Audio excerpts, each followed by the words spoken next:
இந்த நாணயத்தின் நாடு இந்தியா. வகை நினைவான வகை. அச்சிடப்பட்ட வருடம் 2009. பணவரிசை ரூபாய். உலகம் துருப்பிடிக்காத இரும்பு.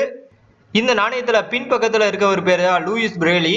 இவர் 1809 பிரான்ஸ்ல இருக்கக்கூடிய ஒரு சிறு கிராமத்துல பிறந்தாரு. இவரோட தந்தை பாத்தீங்கன்னா குதிரைக்கு லாடம் அடிக்கிறவரு. அவர் கூட இவர் சிறு வயதுல வேலைக்கு போயிருக்காரு.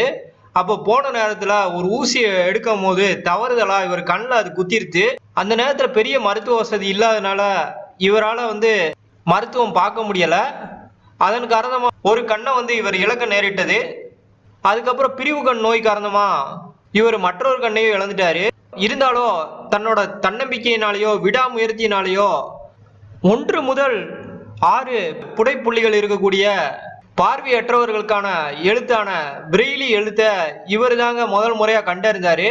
அதன் காரணமா தான் அந்த எழுத்தோட பேரு பிரெய்லி எழுத்துன்னு பேர் வந்துச்சு.